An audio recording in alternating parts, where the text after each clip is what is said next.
Assalamu alaikum, dear students. Welcome to the class of cloud computing. I am your instructor, Dr. Nazia Anwar. In this lecture, I will continue the discussion on overview of distributed computing. In the previous lecture, we discussed the characteristics of distributed computing systems. Now, let's see an example of distributed computing.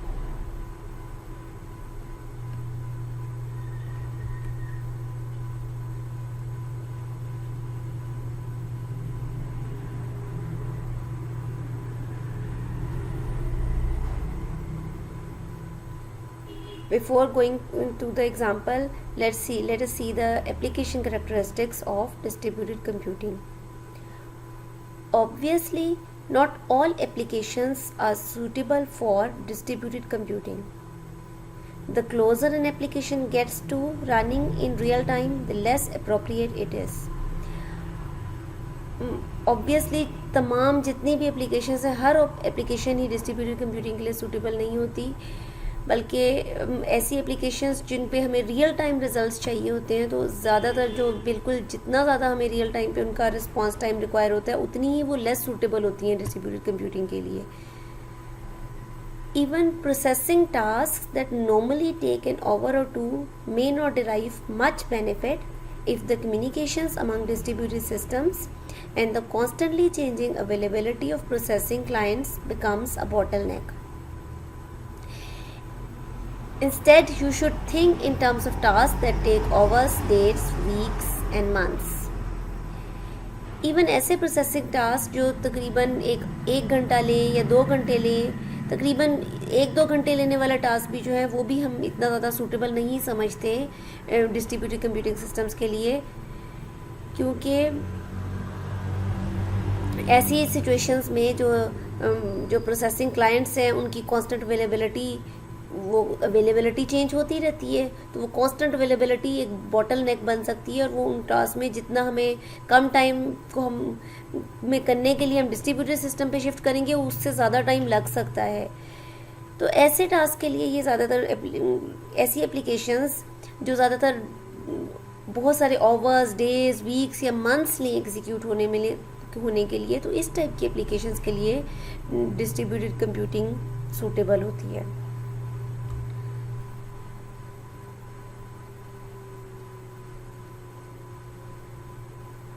The world's computing power is no longer primarily centered in supercomputers and institutional computers rooms, but is instead concentrated in the millions of personal computers that are installed worldwide in households, businesses, hospitals, airports, and just about every center of human activity.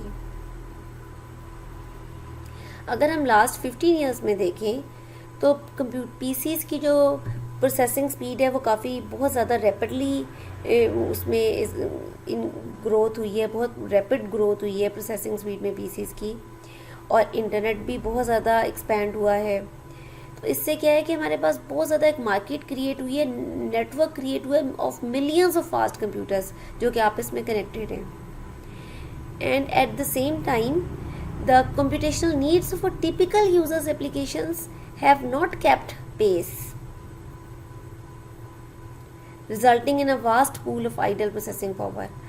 अब कोई ख़ास user की application है, उसको जो computational requirements हैं वो इतनी तेज़ी से नहीं बढ़ी कि हर एप्लीकेशन की बहुत ज़्यादा हाई स्पीड रिक्वायरमेंट हो, कंप्यूटेशनल रिक्वायरमेंट्स हो. तो जो इतनी ज़्यादा मिलियंस ऑफ कंप्यूटर्स हैं जो कि आपस में कनेक्टेड हैं, उनमें फिर बहुत ज़्यादा एक vast pool of idle processing power create होता जा रहा है हमारे पास. एक एक्टिविटी जो तकरीबन हम कह सकते हैं कि पास्ट डेकेड में बहुत ज़्यादा जो ग्रो हुई है, वो ये है कि ये जो स्पेयर या आइडल प्रोसेसिंग पावर है, इसको हम कहते हैं, इसको यूटिलाइज करने को कहते हैं हम डिस्ट्रीब्यूटेड कंप्यूटिंग. अब कोई भी डिस्ट्रीब्यूटेड कंप्यूटिंग प्रोजेक्ट होता है, उसमें रिसोर्सेज जो होती हैं वो बहुत सारे स्टैंडर्ड डेस्कटॉप कंप्यूटर्स की रिसोर्सेज को पूल करके एक लार्ज नंबर एक पूल बना दिया जाता है उनका, और ताकि उस कंप्यूटेशनल प्रॉब्लम को टैकल किया जा सके। कोई भी वर्ड की कोई कंप्यूटेशनल प्रॉब्लम है that otherwise require very powerful and expensive computers that are normally available only to large institutions. In distributed computing, a large computing problem is divided into small tasks that are assigned over the internet to be processed by individual users on their own computers. तो distributed computing में कोई भी बहुत large complicated problem होता है, उसको small chunks में, task में डिवाइड करके इंटरनेट पे जो बहुत सारे इंडिविजुअल यूजर्स होते हैं उनको असाइन कर दिए जाते हैं बहुत सारे प्रोसेसेस, बहुत सारे वो चंक्स असाइन कर दिए जाते हैं ताकि वो उनको अपने जो भी उनको असाइन किया गया पार्ट वो उसको प्रोसेस करें। तो आपने किसी भी अगर डीसी प्रोजेक्ट में पार्टिसिपेट करना है, यूज़र ने वो प्रोजेक्ट का सॉफ्टवेयर डाउनलोड करना होता है डीसी प्रोजेक्ट की वेबसाइट से, उसको अपने कंप्यूटर पर इंस्टॉल करना होता है। Once installed the project software contacts the project website and then you are assigned a task.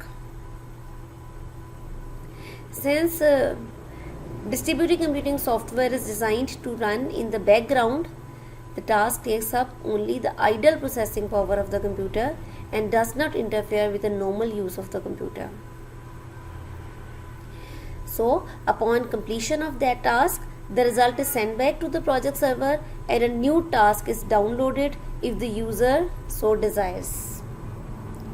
Typically जो इंडिविजुअल यूज़र्स की कंट्रीब्यूशंस होती हैं वो फिर पब्लिकली लिस्ट की जाती हैं डीसी प्रोजेक्ट्स की वेबसाइट पर in the form of ranking tables, जो उसमें साथ डिस्प्ले हो रहा होता है कि कितने नंबर ऑफ टास्क कंप्लीट हुए हैं और कितना आपका कंप्यूटर टाइम जो है, कितना अमाउंट ऑफ कंप्यूटर टाइम जो है वो आप किसी भी इंडिविजुअल मेंबर ने कंट्रीब्यूट किया है। और इसी तरह जितने भी पार्टिसिपेंट्स हैं अक्रॉस द ग्लोब उनकी कंट्रीब्यूशंस जो हैं वो आपस में कंपैरिजन भी शो हो रहा होता है। किसी भी डिस्ट्रीब्यूटेड कंप्यूटिंग प्रोजेक्ट में जो पार्टिसिपेशन है वो वॉलंटरी होती है। पार्टिसिपेंट्स को ऐसा जिसका कोई मॉनेटरी कॉम्पेंसेशन तो नहीं मिलता इस काम का, लेकिन ये है कि उनको उसके कंट्रीब्यूशंस में शो किया जाता है कि आपने उसकी रैंकिंग टेबल में वो शो करते हैं, अपने प्रोजेक्ट की वेबसाइट पर डिस्प्ले किया जाता है। लेकिन इसमें काफ़ी टेक्निकल चैलेंजेस भी हैं कि एक ख़ास तौर पे एक किसी प्रॉब्लम को स्लाइस करना बहुत मिलियंस ऑफ टाइनी पीसेस में ताकि उनको इंडिपेंडेंटली सॉल्व किया जा सके, और फिर वो जो सॉल्यूशंस हैं उनको रीअसेंबल करना, ये भी एक बहुत चैलेंजिंग टास्क है। इसके अलावा सिर्फ जो चैलेंज है वो इस काम को डिस्ट्रीब्यूट करने में नहीं है, बल्कि वो जो इतने सारे पार्टिसिपेंट्स ने जो रिजल्ट्स जनरेट किए हैं पूरे around the globe without interruption उनको कलेक्ट करना और ये मेक श्योर करना कि कंट्रीब्यूशंस जो हैं वो प्रॉपरली रिकॉर्ड हुई हैं, ये सब भी एक चैलेंजिंग टास्क है। और ख़ास तौर पे साथ सोशल प्रॉब्लम जो है कि वो जितने भी वाइडली डिस्पर्स्ड कंप्यूटर्स हैं जो पूरे ग्लोब में जगह जगह पर हैं उनके ओनर्स को परसुएट करना कि वो पार्टिसिपेट करें, ये भी एक चैलेंजिंग टास्क है। Examples of distributed computing are crowdsourcing, internet, intranet and peer-to-peer networks, email systems, cloud file backups or storage systems, electronic banking, travel reservation systems, distributed supercomputers, grid computing and cloud computing. Now let's see goals of distributed systems. 4 goals that should be met to make building a distributed system.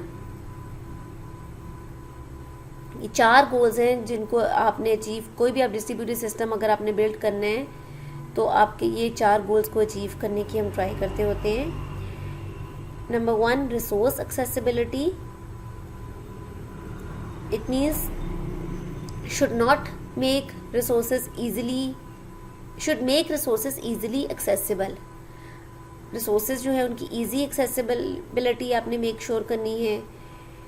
distribution transparency should reasonably hide the fact that resources are distributed across a network.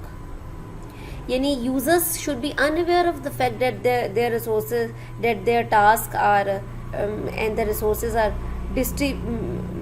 distributed across a network. Openness, distributed system should be open and it should be scalable. Goal number 1, resource availability, means making the resources available. Main goal of a distributed system is to make it easy for the users and applications to access remote resources such as printers, data, files, web pages, CPU cycles.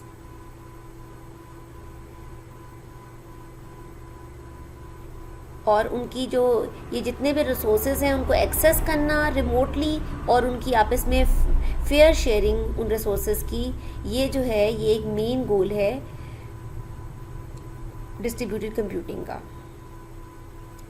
another part of this goal number 1, making resources accessible, is main goal is to share the resources in a controlled and efficient manner.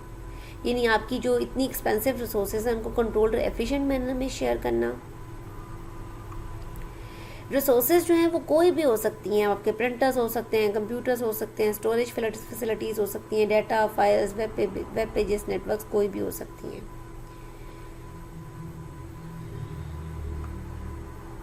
Performance enhancement due to multiple processors, also due to ease of collaboration and information exchange, access to remote services.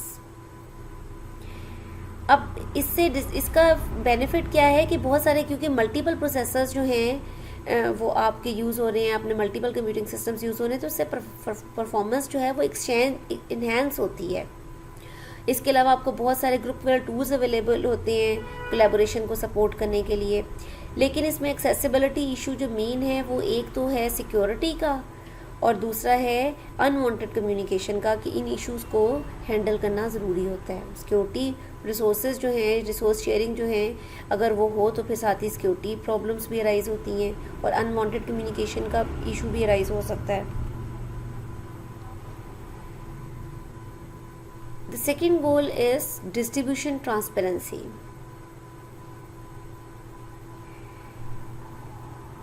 It means to hide the fact that its processes and resources are physically distributed across multiple computers. यानी आपका जो software है वो ये hide करे, users जो हैं they should be unaware के आपके प्रोसेसेस हैं या रिसोर्सेज हैं वो बहुत सारे मल्टीपल कंप्यूटर्स पे फिज़िकली डिस्ट्रीब्यूट हुए हैं. हमें ऐसे इल्यूजन लगता है कि एक ही सिस्टम आपका ये सब टास्क परफॉर्म कर रहा है, या आपके रिसोर्सेज बहुत सारे नेटवर्क पर शेयर्ड हैं, या आपकी प्रोसेसेस शेयर्ड हैं. ये यूज़र्स जो हैं, जो एंड यूज़र हैं, जो इनकी एप्लीकेशन रन हो रही है, दे शुड बी अनअवेयर. यानी सिस्टम्स जो हैं वो बहुत यूज़र फ्रेंडली और ट्रांसपेरेंट होने चाहिए. A distributed system should appear to its users and applications to be a single computer system is said to be transparent.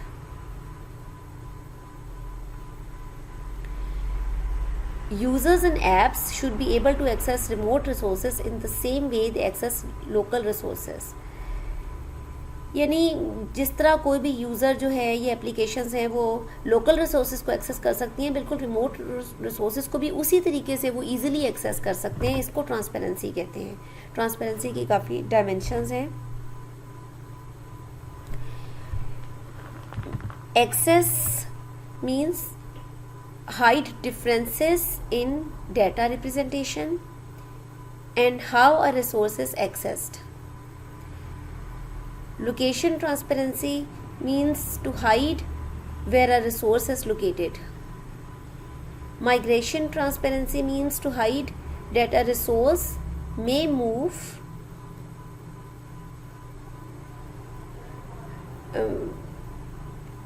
location transparency means to hide where a resource is located.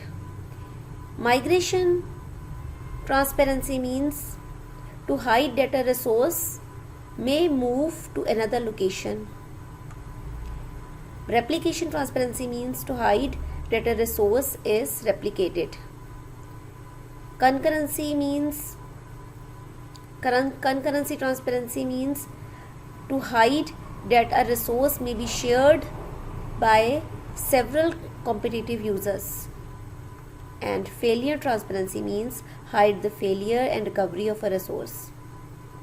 And relocation means hide that to hide that a resource may be moved to another location while in use.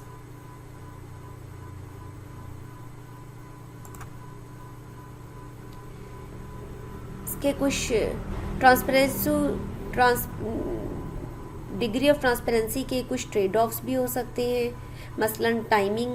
For example अगर आप कोई electronic newspaper को आप कोई request करते हैं कि एक इलेक्ट्रॉनिक न्यूज़पेपर है जो कि आपके मेल बॉक्स में, आपके इनबॉक्स में बिफोर 7 AM जो है लोकल टाइम के मुताबिक अपीयर हो जाए,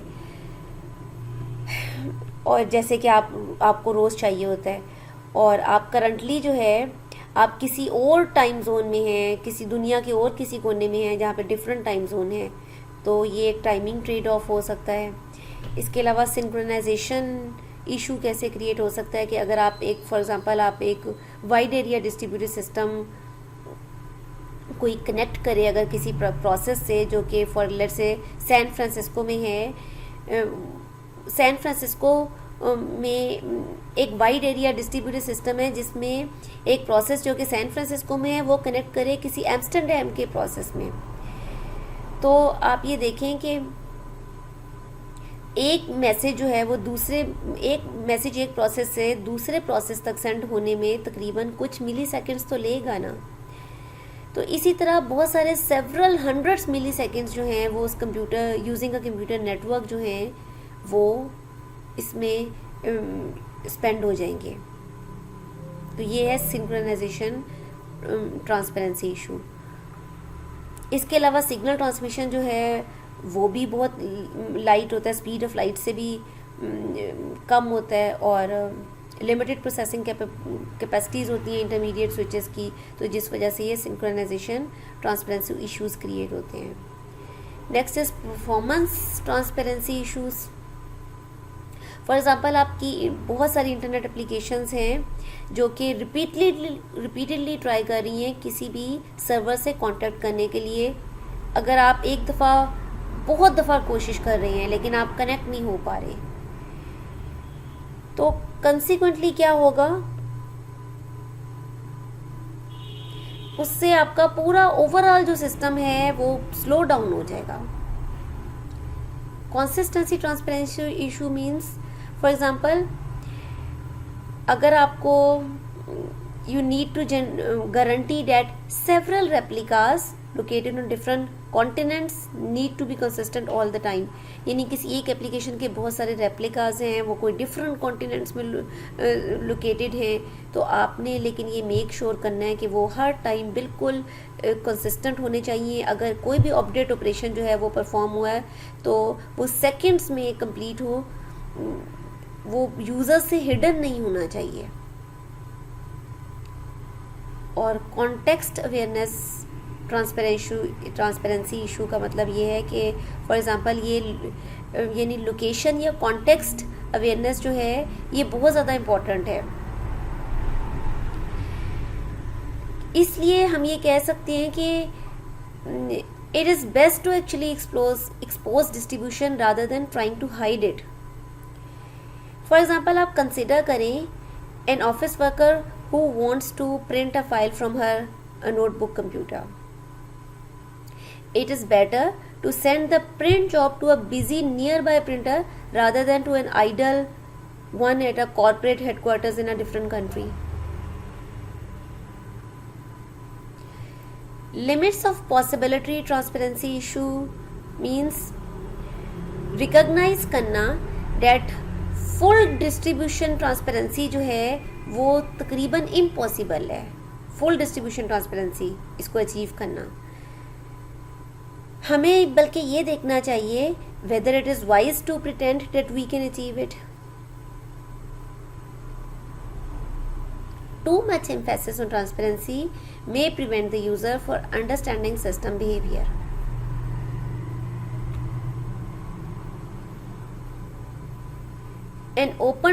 Third goal is openness. An open distributed system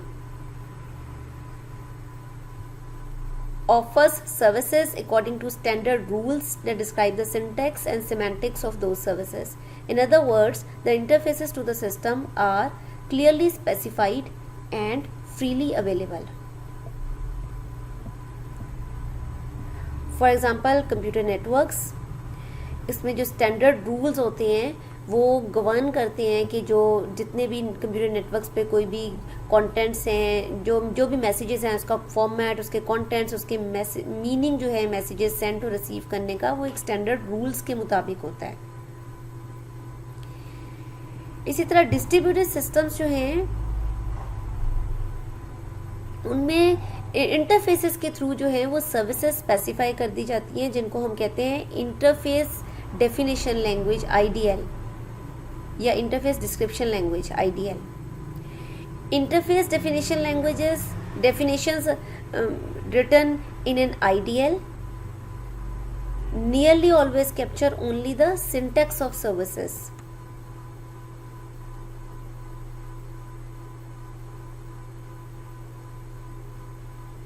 Definitions are language and machine independent. जितनी भी ये इंटरफेस डेफिनेशन लैंग्वेजेस डेफिनेशंस होती हैं ये सारी उस स्पेसिफिक लैंग्वेज पे या मशीन पर डिपेंड नहीं कर रही होती हैं, बल्कि मशीन इंडिपेंडेंट होती हैं, लैंग्वेज इंडिपेंडेंट होती हैं. Support communication between systems using different operating system or programming languages. For example, a C++ program running on Windows communicates with a Java program running on a Unix. यानी different platforms पे different operating systems के बीच में processes में IDL के through आप किस communication जो है वो इजीली कर सकते हैं. And communication is usually RPC based, remote process call based.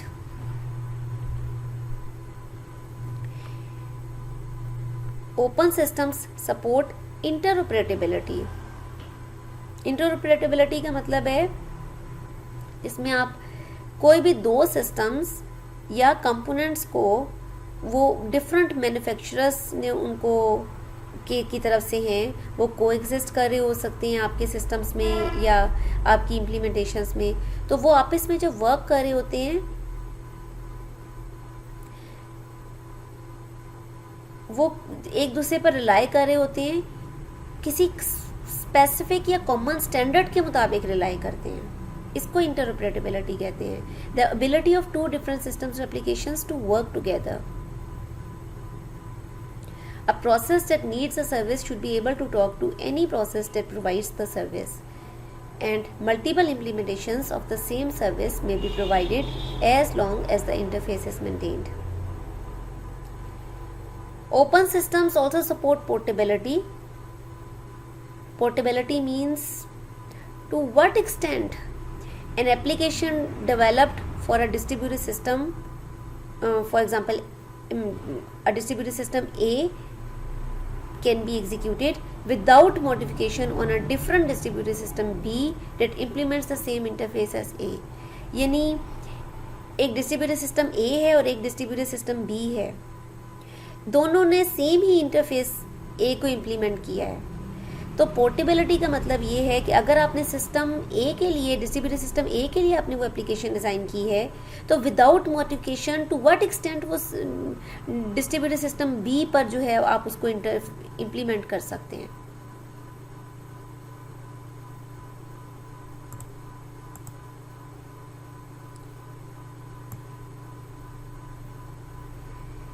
And open systems का एक और फीचर है जिसको वो सपोर्ट करते हैं, वो है extensibility. Open systems should also support extensibility. Extensible होने चाहिए ओपन डिस्ट्रीब्यूटेड सिस्टम्स. मतलब ये है कि आप उनको ईजिली कन्फिगर कर सकें आउट ऑफ डिफरेंट कंपोनेंट्स, या पॉसिबली डिफरेंट डेवलपर्स की तरफ से हैं तो आप उनको ईजिली कन्फिगर कर सकें. And new components can be easily added or existing ones can be easily replaced without affecting those components that stay in place.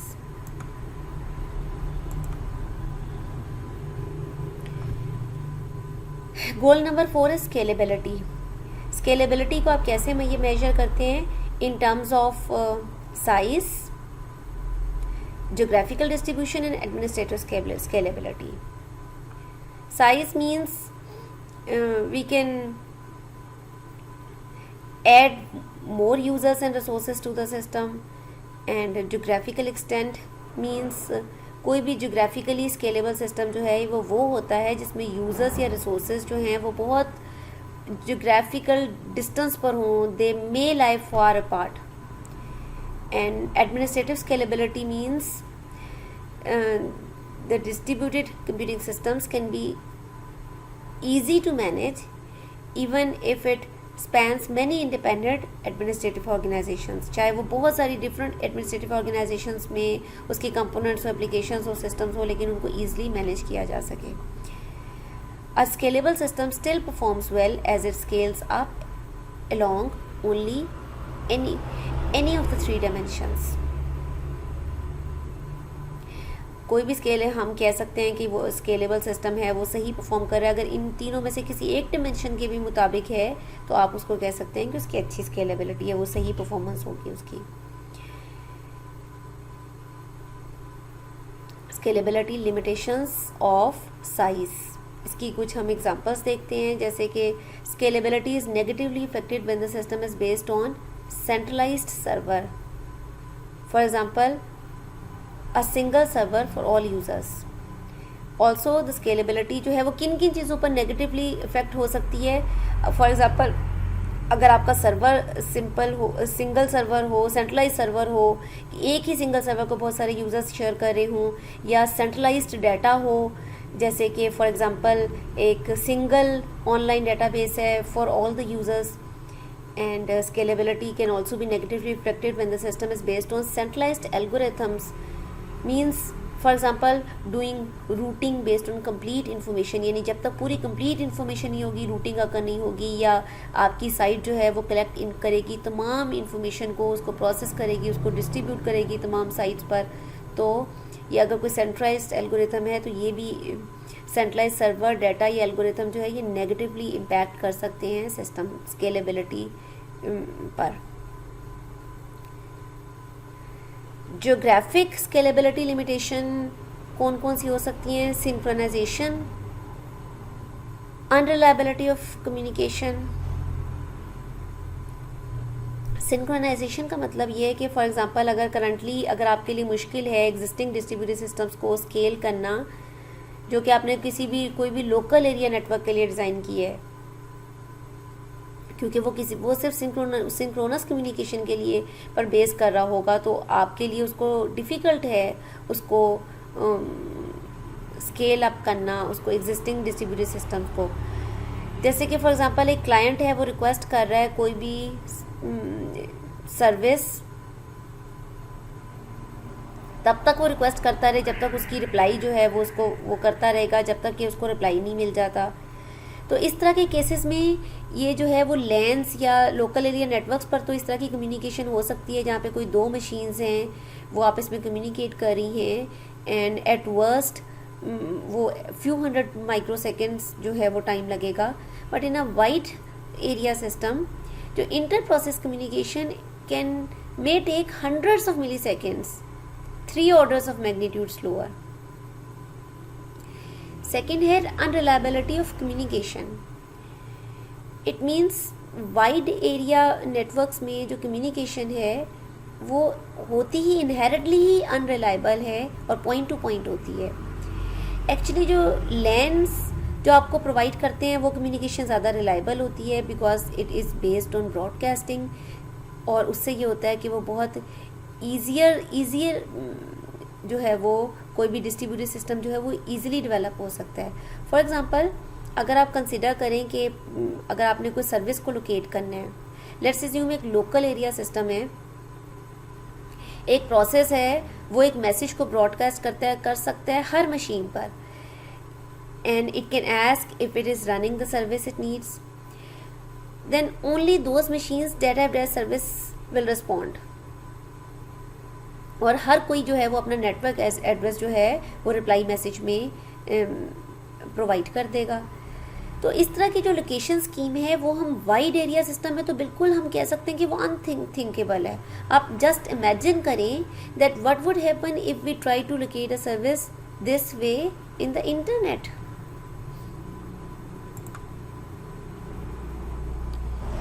Another geographic scalability limitation is administrative scalability. इसका मतलब है कि किसी भी distributed system को आपने कैसे scale करना है across multiple independent administrative domains. इसमें जो है वो मेजर प्रॉब्लम वो यही होता है कि कॉन्फ्लिक्टिंग पॉलिसीज़ होती हैं रिसोर्स यूजेज के हिसाब से, पेमेंट के हिसाब से, मैनेजमेंट और सिक्योरिटी के हिसाब से. जो कॉन्फ्लिक्टिंग पॉलिसीज़ जो हैं वो ही एक मेजर प्रॉब्लम हो सकता है. False assumptions that everyone makes when developing a distributed application for the first time. They are: the network is reliable, the network is secure, the network is homogeneous, the topology does not change, latency is zero, bandwidth is infinite, transport cost is zero, and there is one administrator. ये सारी false assumptions हैं जो कि ऐसा नहीं है कि हम कोई भी डिस्ट्रीब्यूटेड एप्लीकेशन है तो हम ये नहीं एज्यूम कर सकते कि नेटवर्क जो है वो हमेशा हमारा रिलायबल होगा, सिक्योर होगा, होमोजीनियस होगा, क्योंकि ज़्यादातर नेटवर्क हेट्रोजीनियस ही होते हैं. या टोपोलॉजी जो है वो ड्यूरिंग कम्युनिकेशन या ड्यूरिंग प्रोसेसिंग चेंज नहीं होगी. लेटेंसी जो है वो ज़ीरो होगी, ऐसा भी नहीं होता इन रियल लाइफ. और बैंडविड्थ जो है वो इन्फिनिट एज्यूम हम अगर करें तो दिस इज़ फॉल्स कि इन्फिनिट नहीं होती. और ट्रांसपोर्ट कॉस्ट भी ज़ीरो नहीं होती. और एडमिनिस्ट्रेटर भी हर नेटवर्क्स के डिफरेंट हो सकते हैं. So the conclusion is that the advantages of this type of architecture for the right kinds of applications are impressive. The most obvious is the ability to provide access to supercomputer level processing power or better for a fraction of the cost of a typical supercomputer. So that was all about the distributed computing, and I hope this lecture was helpful. Thank you everyone for taking this lecture.